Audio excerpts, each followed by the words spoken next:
Welcome to Talk Law Radio with attorney Todd Marquardt of the Marquardt Law Firm at marquardtlawfirm.com. Welcome back to Talk Law Radio. I'm Todd Marquardt here with Shannon Roberta Salmon. We'll be talking about Independence Day and especially about the Declaration of Independence. I'd like to hear what you have to say about Independence Day. You can call the show right now. It's Saturday, July 4th, 2026. It's 250 years after the Declaration of Independence was signed. So call the show at 210-308-8867, 210-308-8867, or post a comment on Facebook Live. Shannon, they should call. Yeah, happy I agree. Birthday. Happy birthday to Lexi, too. Yes, if you're an American, it's your birthday. So let us know what you remember about the Declaration of Independence. Did you read about it in school? Was this subject totally ignored? Did your kids and grandkids learn about this? And if they didn't, this is a great day to educate your family on what the Declaration of Independence says. You read the whole thing, right? I did. Yeah. And what struck me, a lot of people in mainstream media, they like to read the first couple of lines of the Declaration. The highlights. I read the whole thing, and what struck me is that the founders put the reasons for their grievances against the king. I loved it, yeah. I confess I had not done that until you suggested it. You're right, they laid it out. They did. They said, basically, these colonies are going to get a divorce. Yes, yeah. You haven't been listening, and I've been telling you for years, and you just ignored me. It sounds Took me for granted. It sounds just like what our clients would say if they wanted to get a divorce. Right, and it just laid it out. Yeah, you were right. But what if, Shannon, what if the king had listened? Exactly. I know. He could have gone to couples counseling, and he could have just made some slight tweaks, some changes, but then that's not what being a king is all about. Right. Kings don't, That would have been a shocking turn of events in that time of history. Would he even have been a king if he had listened to these peons and adjusted his, whim? The mainstream media would have criticized him for that. As weak, what kind of king? Weak, that's right. Yeah. But what the colonists really wanted was to have a say. Right. If you're going to tax the tea, we want to be at the table to negotiate that tax. Right. Even to just ask, that would be very brave, right? Because you don't question the king. That's right.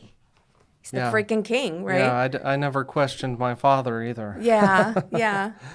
So what are some other things that they complained about? They said, we want to have some of our own laws that are unique to our people and our colonies. Input, just a little bit of input. It would have taken so little. The king could have fixed this. That's right. Yeah.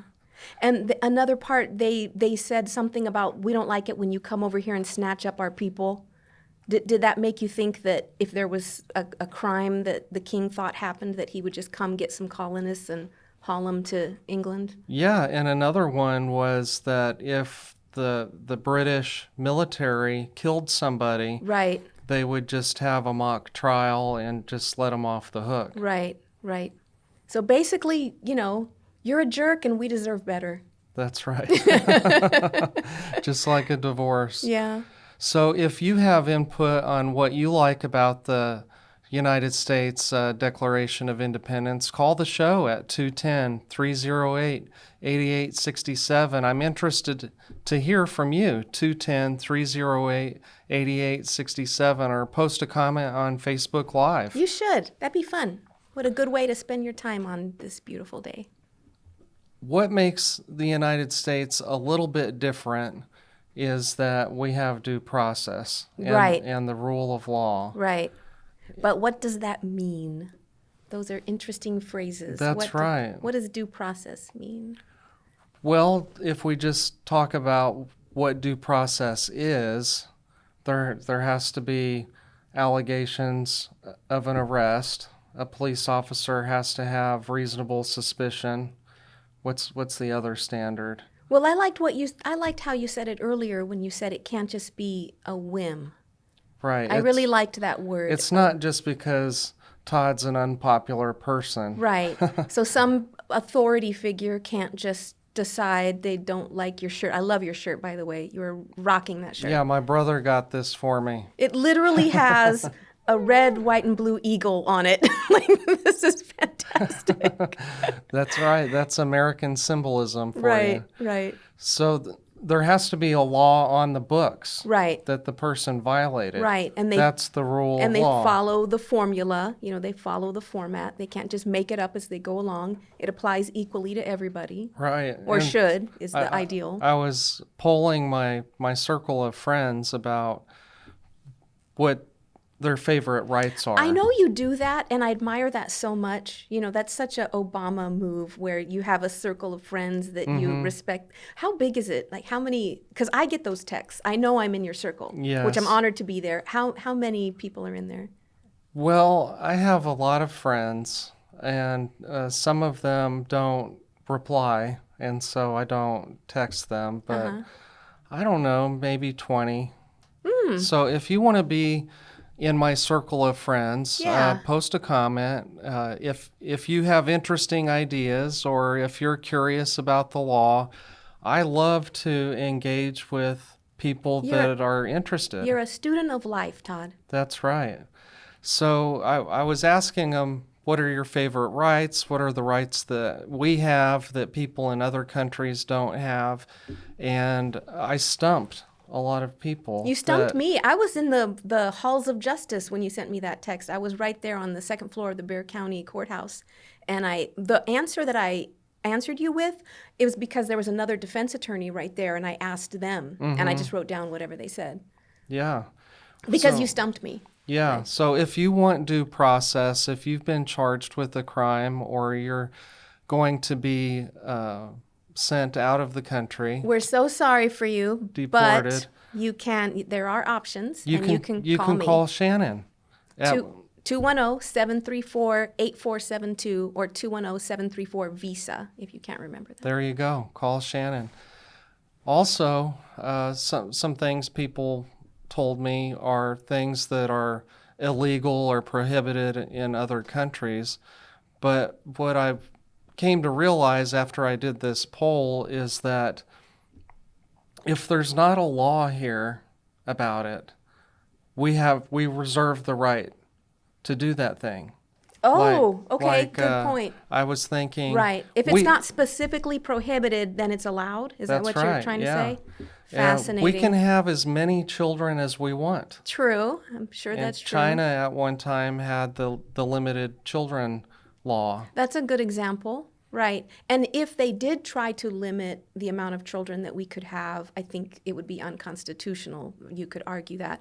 But they do things like sterilizing certain groups of people. There's an interesting history on the case law of that.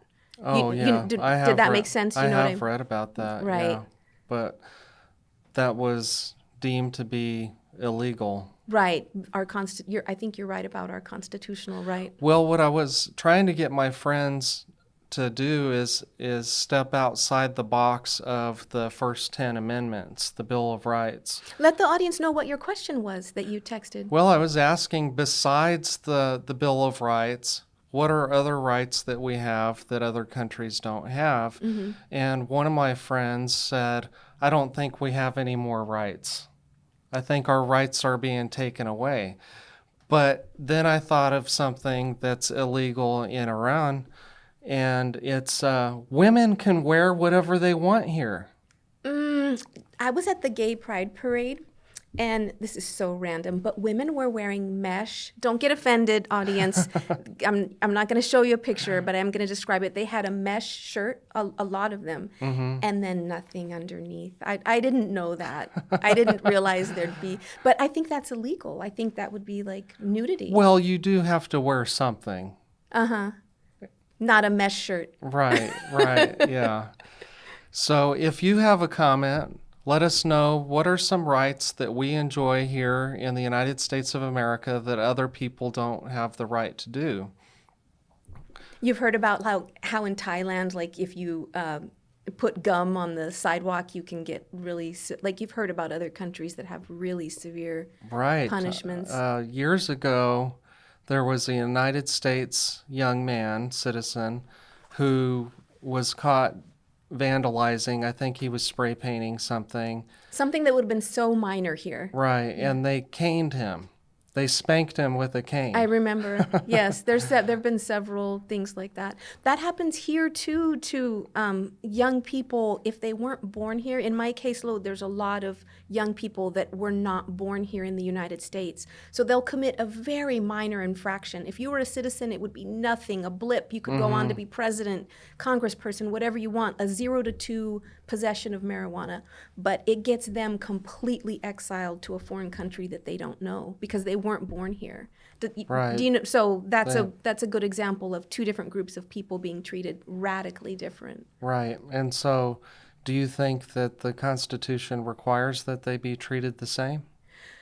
Well, you know my take. You know I'm kind of a loony left, so I think that's why you have me on to be to be that counterbalance to you. There's laws that say that if you're not a citizen and you violate the law, that you're going to be deported. Right. But if someone was brought here at age 6 months and they were raised on Big Macs and they don't even know they weren't born here. They find out when they go try to take their driver's ed course and they're like, Mom, I need my birth certificate. All my friends are taking their driver's ed. Well, mijo, sit down.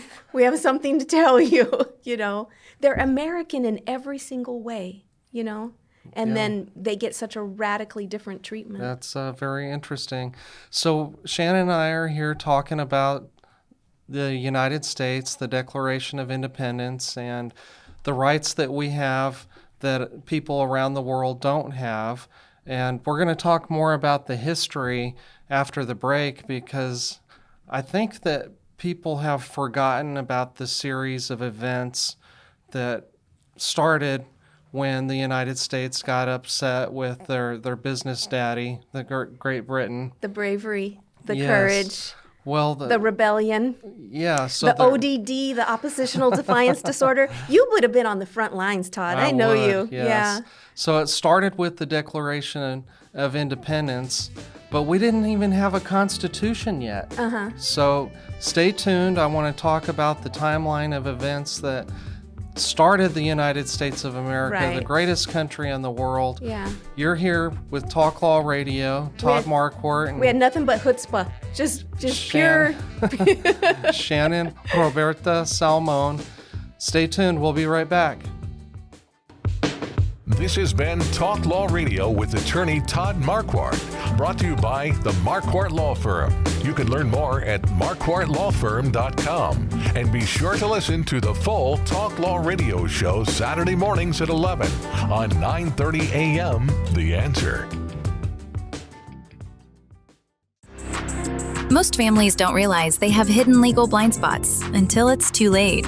Wills, trusts, Medicaid planning, even protecting a business. These are the kinds of issues attorney Todd Marquardt helps uncover before they become problems. Todd is the host of Talk Law Radio, where each week he guides listeners through the legal challenges families, veterans, and business owners face, while showing them the practical steps to protect what matters most. Catch Talk Law Radio, Saturdays at 11 a.m. on 9:30 a.m. The Answer, 6:30 a.m. The Word, and now in Houston on AM 1070 and 103.3 FM The Answer, or anytime on YouTube. Planning isn't just about documents. It's about peace of mind, security for loved ones, and building a legacy that lasts. Don't wait for a crisis. Do it before you die.